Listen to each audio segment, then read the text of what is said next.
तो टूट जाएगा और आपको कौन पूजनी मानेगा। ऐसी बात कहती हैं तो भगवान विष्णु कहते हैं ये सतयुग चल रहा है, सर्वप्रथम चल रहा है। इसके बाद त्रेता युग आएगा।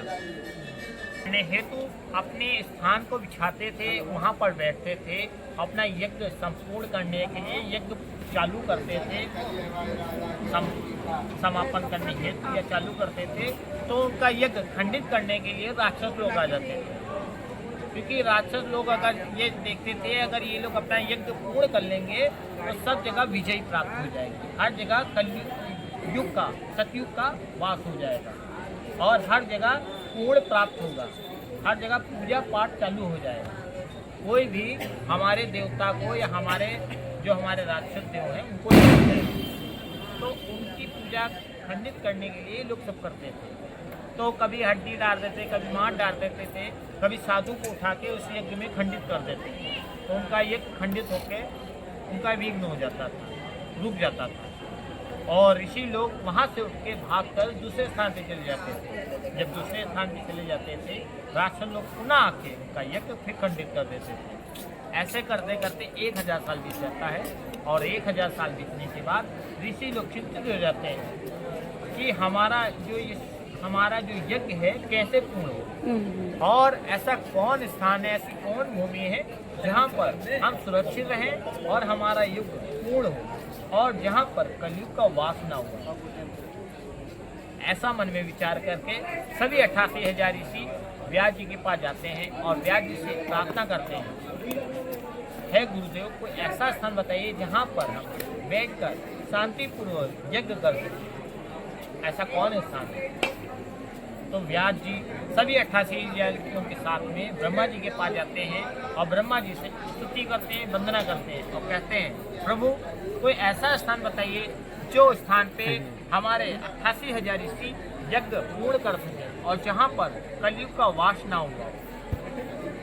ऐसा कौन स्थान है आने वाली पीढ़ी वहाँ पर जाए, उसको नाम मात्र से मानव को पूर्ण प्राप्त हो, उसको 4 गुना उसको पूर्ण मिले, ऐसा कौन स्थान है। ब्रह्मा जी ऐसा स्थान बता नहीं पाते तो भगवान विष्णु को आह्वान करते हैं। भगवान विष्णु से पूछते हैं परम देव ऐसा कोई स्थान बताइए जहाँ पर इन देवताओं को हम इन ऋषियों को यज्ञ अपना स्थान बता सकें और ये अपना यज्ञ पूर्ण कर सकें। सभी 88,000 ऋषि से ऐसे मन में विचार करके कहते हैं तो भगवान विष्णु अपने मन से चक्र को आवाहन करते हैं और कहते हैं हमारी पृथ्वी पर 9 आरण कहे गए हैं और 9 आरण में से अगर एक भी आरण में गिरेगा तो उसको आरण अत पुनीर नाम कहा गया है, वो अष्टम वैकुंठ कहा जाएगा। वहाँ पर कलयुग का और वहाँ पर पाप का कोई भी उद्धार नहीं हुआ होगा, वहाँ पर पाप 1% नहीं हुआ होगा, वहाँ पर कलयुग का आवाहन नहीं हुआ होगा और ना आएगा वहाँ पर। तो सभी 88,000 ऋषि ऐसा मन में सोचकर उसके पीछे पीछे चलने लगते हैं। वो पूरे ब्रह्मांड चक्र घूम आता है, उसको स्थान नहीं मिलता कि वो अपने सुनिश्चित स्थान पे गिर सके। तो ऋषि लोग निश्चित हो जाते हैं और मन में विचार करने लगते हैं कि तो पूरे ब्रह्मांड घुमाया है, उसको स्थान नहीं मिला, अब ये कहाँ गिरेगा जाके, ये तो पुनः ब्रह्मा जी के पास जा रहा है। ऐसा मन में चिंता करके उसके पीछे पीछे चलने लगते हैं। यहाँ पर हमारी शक्तिपीठ जिसको ललिता जी अभी बताया है, वहाँ इनका हवन कुंड हुआ करता था। ये अष्टकोणी जो हम लोग आरती करते हैं, पहले अष्टकोणी यज्ञशाला हुआ करता था। यहाँ पर भीम की चामुंडाई बिच्चे का जो जाप होता था, इसका धुआं आकाश में क्षीण हो जाता था। जब चक्र वहाँ से क्षीण हुआ, वहाँ से गुजरा, तो धुएं और चक्र की आपस में टकरार हो गई। जैसे चुम्बक लोहे को खींचता है, वैसे लोहा हो गया चक्र और चुम्बक हो गया धुआं। उसने अपने आकाश में लेते लेते 6.5 पाताल भेद कर दिया। हाँ, हमारी पृथ्वी पर 7 तल होते हैं, तल तलातल सततल 7 तल होते हैं। अगर 7 पाताल पूरे टूट जाएंगे तो पृथ्वी हमारी जलमग्न हो जाएगी। ऐसा मन में विचार करके ऋषि लोग घबरा जाते हैं और भगवान ब्रह्मा जी के पास जाते हैं और ब्रह्मा जी से स्तुति करने लगते हैं, प्रभु जो आपने चक्र छोड़ा है, जो दिया है, वो 6.5 पताल भेद कर दिया, आधा साल और भेद हो रहा है। अगर ये 7 पताल पूरे हो जाएंगे तो पृथ्वी हमारी जन्म बन जाएगी। ब्रह्मा जी कहते हैं जो आपने मांगा हमने दे दिया, मनोवाची का मन से जो चिन्ह करते हैं उसको वापस नहीं दे सकते, और इसका रोकने का कोई उपाय भी नहीं। सभी 88,000 से चिंतित हो जाते हैं और भगवान ब्रह्मा जी से कहते हैं प्रभु कोई तो उपाय होगा। तो ब्रह्मा जी कहते हैं 88,000 ऋषि चक्र पर सवार थे क्या? नहीं, उसके पीछे पीछे चलते थे। तो 88,000 ऋषि जब कैसा बच्चे विचार करने लगे तो भगवान ब्रह्मा जी कहते हैं जिसका वो स्थान है वही चक्र को रोक सकती है। सभी 88,000 ऋषि नैमिषारण्य की शक्तिपीठ यहाँ से अधर्म पे जाते हैं और माँ ललता से प्रार्थना कर लेते हैं, प्रार्थना करने लगते हैं और कहते हैं हे माँ शक्ति निधानी, आप इस चक्र को चक्रविहीन होने से रोको, नहीं तो ये संसार जंगल हो जाएगा और ना भी यहाँ पर पेड़ होंगे, न पौधे होंगे, न मानव होगा, कोई भी यहाँ पर जन्म नहीं ले पाएगा, हर जगह जल्दी जल्दी दिखेगा और हमारा यज्ञ कैसे पूर्ण होगा। ऐसा मन में विचार करके ऐसा मान शक्ति से कहकर शक्ति अपनी जटा को खोलती है और अपनी छुगनियाँ यहाँ पर उठाती हैं, रखती हैं, और जैसे ही रखते हैं वैसे ही चक्र वहाँ पर रुक जाता है। और इसके बाद माँ जी क्या रखते हैं? अपनी वो छुगनियाँ दाहिनी अंग। अब जब माँ जी के वस्त्र चेंज होते हैं तो उनकी दाहिनी अंगुली जो है छुगनियाँ वो झुकी हुई है, तो यहाँ पर आके वो चक्र रुक जाता है।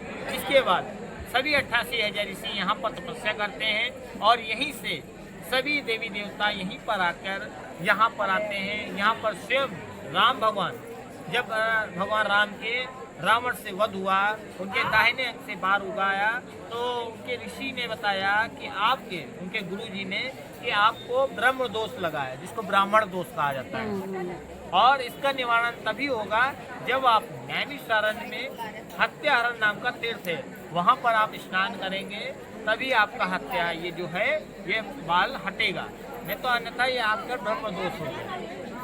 तो भगवान राम यहाँ पर आते हैं और 1 साल वास करते हैं और यहाँ से 40 किलोमीटर पे हत्याहरण नाम तीर्थ, वहाँ पर स्नान करते हैं। जैसे स्नान करते हैं वैसे उनके हथेली का बाल हट जाता है और तभी उसका नाम स्वयं भगवान राम कहते हैं कि जो भी किसी की हत्या हुई हो, जिससे हुई हो, वो यहाँ पर आएगा, स्नान करेगा, उसके सारे पाप नष्ट हो जाएंगे, उसकी सारी हत्या दूर हो जाएगी। यहाँ से जाके हत्याहरण नाम से वो पड़ता है 40 किलोमीटर नहीं आगे ये हाथों पिंपुड़ी की तो दंडा को तो हत्या करते हैं, यहीं से क्या जानना है।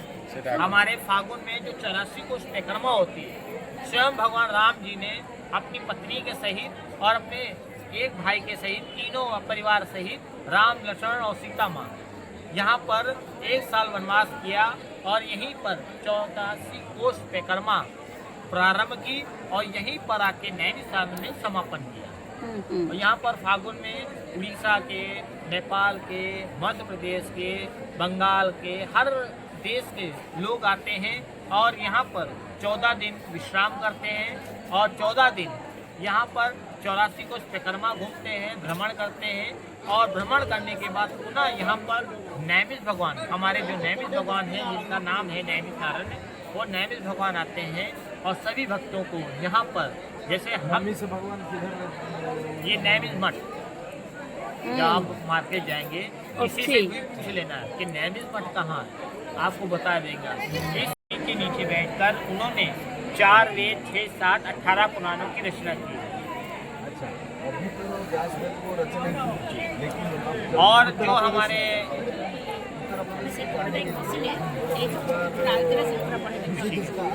चलो जी, वो उनका है।